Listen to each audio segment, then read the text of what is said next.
عرب کے شرفاء کی یہ عادت تھی کہ وہ اپنے بچوں کو دودھ پلانے کے لیے گرد و نواح کے دیہاتوں میں بھیج دیتے تھے۔ دیہات کی صاف ستھری آب و ہوا میں بچوں کی تندرستی اور جسمانی صحت بھی اچھی ہو جاتی تھی اور وہ خالص اور فصیح عربی زبان بھی سیکھ جاتے تھے، کیونکہ شہر کی زبان باہر کے آدمیوں کے میل جول سے خالص اور فصیح و بلیغ زبان نہیں رہا کرتی۔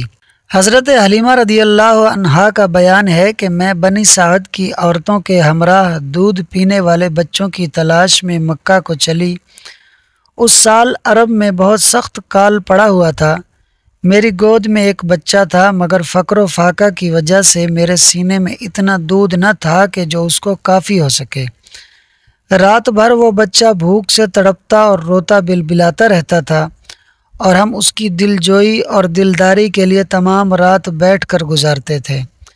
ایک اونٹنی بھی ہمارے پاس تھی، مگر اس کے بھی دودھ نہ تھا۔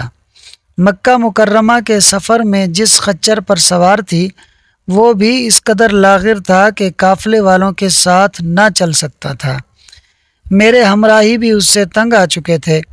بڑی بڑی مشکلوں سے یہ سفر طے ہوا۔ جب یہ قافلہ مکہ مکرمہ پہنچا تو جو عورت رسول اللہ صلی اللہ علیہ وسلم کو دیکھتی اور یہ سنتی کہ یہ یتیم ہیں تو کوئی عورت آپ کو لینے کے لیے تیار نہیں ہوتی تھی، کیونکہ بچے کے یتیم ہونے کے سبب سے زیادہ انعام و اکرام ملنے کی امید نہیں تھی۔ ادھر حضرت حلیمہ سعدیہ رضی اللہ عنہا کی قسمت کا ستارہ ثریا سے زیادہ بلند اور چاند سے زیادہ روشن تھا۔ ان کے دودھ کی کمی ان کے لیے رحمت کی زیادتی کا باعث بن گئی، کیونکہ دودھ کم دیکھ کر کسی نے ان کو اپنا بچہ دینا گوارا نہ کیا۔ حضرت حلیمہ سعدیہ رضی اللہ عنہا نے اپنے شوہر حارث بن عبدالعزیٰ سے کہا کہ یہ تو اچھا نہیں معلوم ہوتا کہ میں خالی ہاتھ واپس جاؤں، اس سے تو بہتر یہی ہے کہ میں اس یتیم کو ہی لے چلوں۔ شوہر نے اس کو منظور کر لیا اور حضرت حلیمہ سعدیہ رضی اللہ عنہا اس درے یتیم کو لے کر آئیں جس سے صرف حضرت حلیمہ سعدیہ رضی اللہ عنہا اور حضرت آمنہ رضی اللہ عنہا ہی کے گھر میں نہیں بلکہ کائنات عالم کے مشرق و مغرب میں اجالا ہونے والا تھا۔ یہ خداوند قدوس کا فضل عظیم ہی تھا کہ حضرت حلیمہ رضی اللہ عنہا کی سوئی ہوئی قسمت بیدار ہو گئی اور سرور کائنات صلی اللہ علیہ وسلم ان کی آغوش میں آ گئے۔ اپنے خیمے میں لا کر جب دودھ پلانے بیٹھیں تو باران رحمت کی طرح برکات نبوت کا ظہور شروع ہو گیا۔ خدا کی شان دیکھیے کہ حضرت حلیمہ سعدیہ رضی اللہ عنہا کے مبارک سینے میں اس قدر دودھ اترا کہ رحمت عالم صلی اللہ علیہ وسلم نے بھی اور ان کے رضائی بھائی نے بھی خوب شکم سیر ہو کر دودھ پیا اور دونوں آرام سے سو گئے۔ ادھر اونٹنی کو دیکھا تو اس کے تھن دودھ سے بھر گئے تھے۔ حضرت حلیمہ سعدیہ رضی اللہ عنہا کے شوہر نے اس کا دودھ دوہا اور میاں بیوی دونوں نے خوب سیر ہو کر دودھ پیا اور دونوں شکم سیر ہو کر رات بھر سکھ اور چین کی نیند سوئے۔ حضرت حلیمہ سعدیہ رضی اللہ عنہا کا شوہر حضور رحمت عالم صلی اللہ علیہ وسلم کی یہ برکتیں دیکھ کر حیران رہ گیا اور کہنے لگا کہ حلیمہ تم بڑا ہی مبارک بچہ لائی ہو۔ حضرت حلیمہ رضی اللہ عنہا نے کہا کہ واقعی مجھے بھی یہی امید ہے کہ یہ نہایت ہی بابرکت بچہ ہے اور خدا کی رحمت بن کر ہم کو ملا ہے، اور مجھے یہی توقع ہے کہ اب ہمارا گھر خیر و برکت سے بھر جائے گا۔ حضرت حلیمہ رضی اللہ عنہا فرماتی ہیں کہ اس کے بعد ہم رحمت عالم صلی اللہ علیہ وسلم کو اپنی گود میں لے کر مکہ مکرمہ سے اپنے گاؤں کی طرف روانہ ہوئے تو میرا وہی خچر اب اس قدر تیز چلنے لگا کہ کسی کی سواری اس کی گرد کو نہیں پہنچتی تھی۔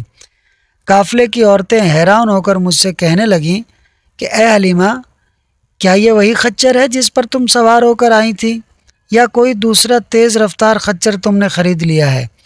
الغرض ہم اپنے گھر پہنچے، وہاں سخت قحط پڑا ہوا تھا، تمام جانوروں کے تھن میں دودھ خشک ہو چکا تھا، لیکن میرے گھر میں قدم رکھتے ہی میری بکریوں کے تھن دودھ سے بھر گئے۔ اب روزانہ میری بکریاں جب چراگاہ گاہ سے واپس آتیں تو ان کے تھن دودھ سے بھرے ہوئے ہوتے، حالانکہ پوری بستی میں اور کسی کو اپنے جانوروں کا ایک قطرہ بھی دودھ نہیں ملتا تھا، میرے قبیلے والوں نے اپنے چرواہوں سے کہا کہ تم لوگ بھی اپنے جانوروں کو اسی جگہ چراؤ جہاں حلیمہ رضی اللہ عنہا کے جانور چرتے ہیں۔ چنانچہ سب لوگ اسی چراگاہ میں اپنے مویشی چرانے لگے جہاں میری بکریاں چرتی تھیں، مگر یہاں تو چراگاہ اور جنگل کا کوئی عمل دخل ہی نہیں تھا۔ یہ تو رحمت عالم صلی اللہ علیہ وسلم کے برکات نبوت کا فیض تھا، جس کو میں اور میرے شوہر کے سوا میری قوم کا کوئی شخص نہیں سمجھ سکتا تھا۔ الغرض اسی طرح ہر دم ہر قدم پر ہم برابر آپ صلی اللہ علیہ وسلم کی برکتوں کا مشاہدہ کرتے رہے، یہاں تک کہ 2 سال پورے ہو گئے اور میں نے آپ کا دودھ چھڑا دیا۔ آپ صلی اللہ علیہ وسلم کی تندرستی اور نشو و نما کا حال دوسرے بچوں سے اتنا اچھا تھا کہ 2 سال میں آپ صلی اللہ علیہ وسلم خوب اچھے بڑے معلوم ہونے لگے۔ اب ہم دستور کے مطابق رحمت عالم صلی اللہ علیہ وسلم کو ان کی والدہ کے پاس لائے اور انہوں نے حسب توفیق ہم کو انعام و اکرام سے نوازا۔ دوستو، حضرت حلیمہ سعدیہ رضی اللہ عنہا کو نبی کریم صلی اللہ علیہ وسلم سے اتنی برکتیں ملیں کہ آپ نبی کریم صلی اللہ علیہ وسلم کو 2 سال کے بعد ان کی والدہ کے پاس لے کر تو آئیں، مگر ان کا دل یہ تھا کہ یہ حضور کو دوبارہ اپنے ساتھ لے جائیں۔ اب اس کے آگے کیا ہوا، اس کو انشاءاللہ ہم اگلی ویڈیو میں سنیں گے۔